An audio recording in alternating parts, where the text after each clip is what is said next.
Cars are one of the best interests to have. Whether you're into racing them, modifying them, or making sweet, sweet love to them, they can improve your life massively. They give you something to get excited about and to bond with people over. But there's a lot of basic knowledge that's needed when talking about them. That's why it can feel overwhelming when you talk to someone who's actually knowledgeable. And of course, you don't want them to know you're an idiot, so you just nod your head and pretend you know what an 8-liter quad-turbo W16 with DCT means, while you get so annoyed that you start to think about plunging a knife right into their jugular and watching them gradually slump into a puddle of their own blood. Well, lucky for them, I'm going to teach you what those terms mean, so you can follow along in the conversation like a normal person instead of just thinking about murdering them. And really, there's not much to it, so this video will cover everything you need to know to have a real car conversation. Once you understand things like the engine types, transmissions, and drivetrains, you can start to form your opinions about cars, which makes you interesting to talk to. And even if you already know the basics about cars, I'll be throwing in some facts that even seasoned car nerds don't know, so you can really trick people into thinking you're an expert. And we should really start by talking about the basic layout. All cars have an engine, a transmission, and a drivetrain,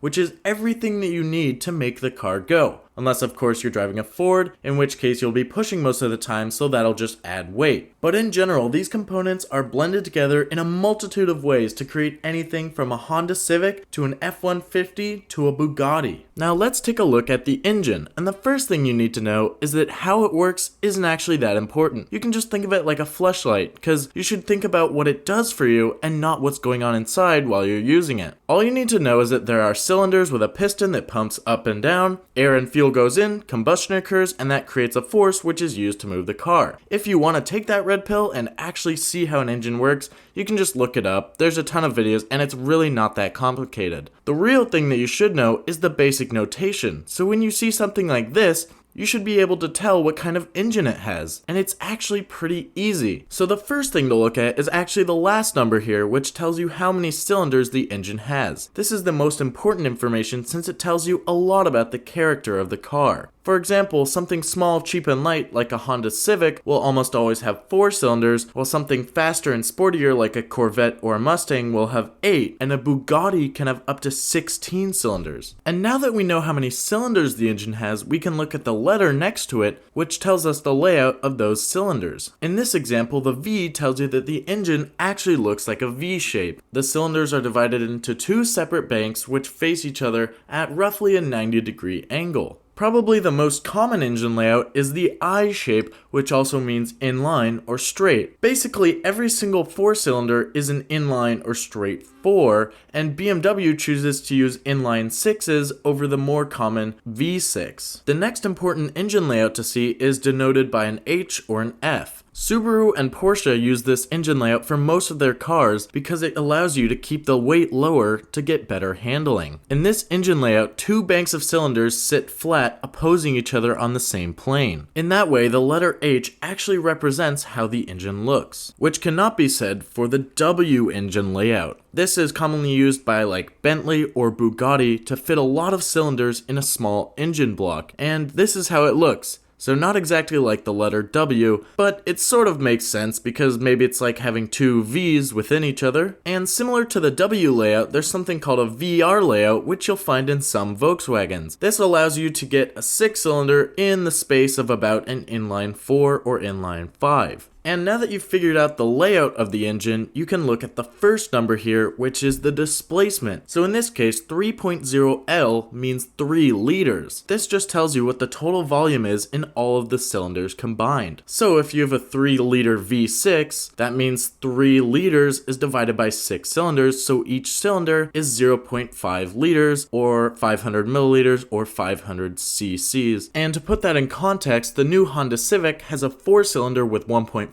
liters, while the new Bugatti has a 16-cylinder with 8 liters. And that is basically all you need to know to talk about engines, except for one thing, which is the induction type. Now, most engines are what's called naturally aspirated, and this means the movement of the pistons in the cylinders draws fresh air in, which means you have oxygen for the combustion to occur. However, there is a better way to do things, and that's by either using a turbocharger or a supercharger to cram more air into the engine. More air power means more oxygen, which means you can have a bigger explosion and make more horsepower. The difference between a turbocharger and a supercharger is that a turbocharger uses the exhaust gases coming from the engine to spin a turbine, which compresses air and sends it into the cylinders. On the other hand, a supercharger uses the actual turning of the engine to cram more air in. It's getting to the point nowadays where most cars have a supercharger or a turbocharger because it means you can use a smaller engine and get better gas mileage, but still have the same amount of power as a large engine. And now you're totally certified to talk about engines with actual car people. However, engines are connected to something,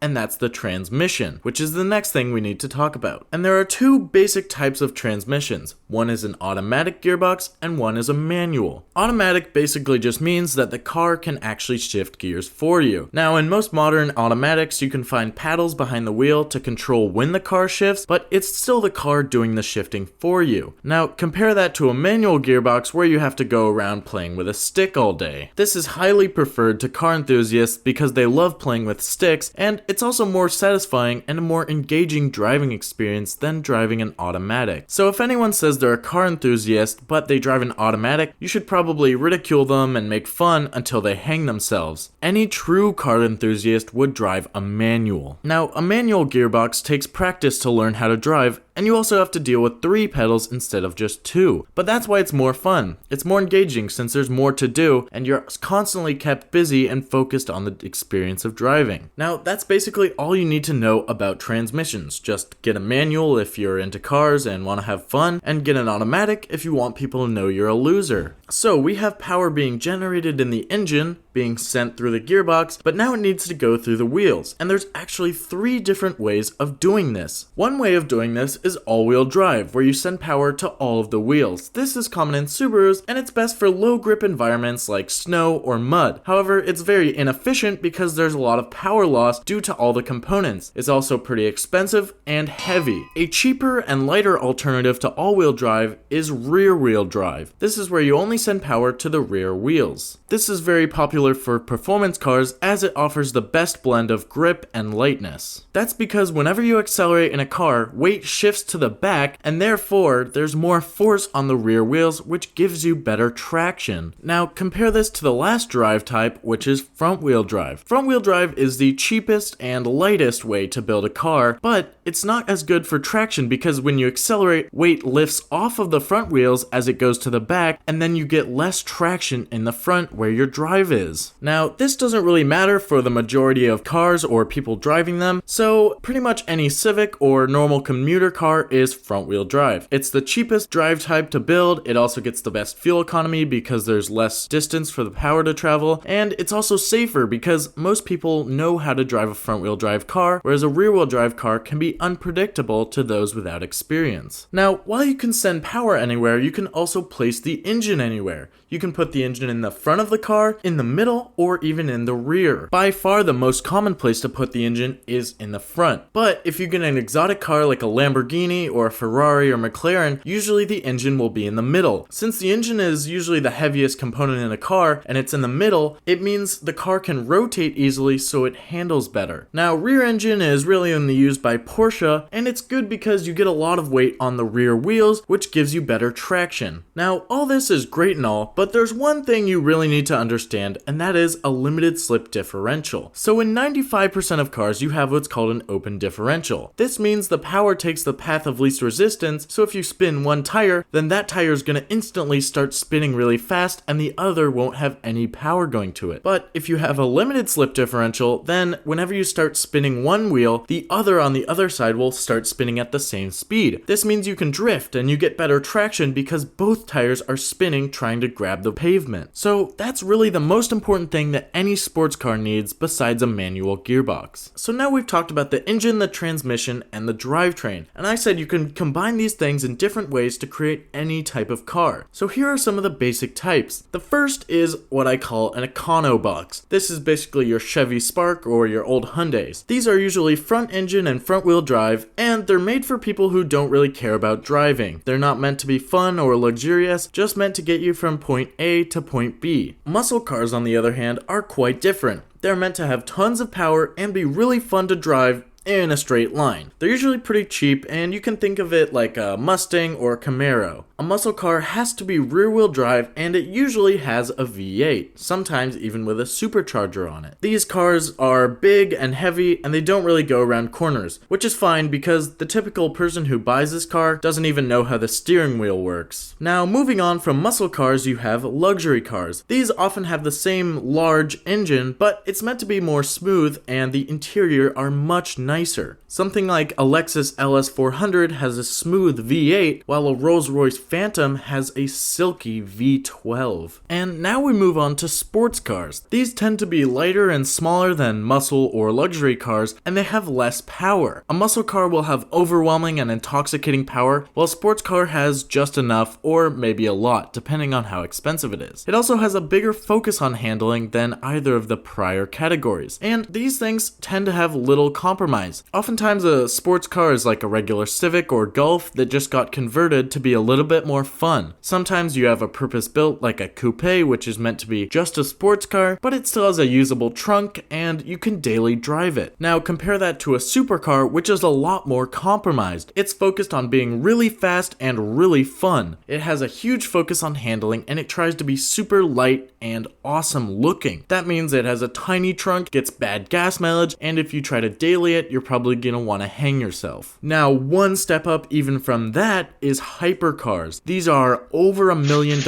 and these are Pagani's, Koenigsegg's, Bugattis, things that are extremely exotic. They're usually mid-engine as well because, like I said earlier, it handles the best. If you wanna see some awesome sports cars that you can buy for 10 grand or less, check out this video. Some have 2 turbos, some are all-wheel drive, and some are mid-engine, which yeah, I said those are usually Ferraris, but the one in that video is like $5,000, and it's basically Ferrari, so the cars on that list are super cool, and they apply what we've been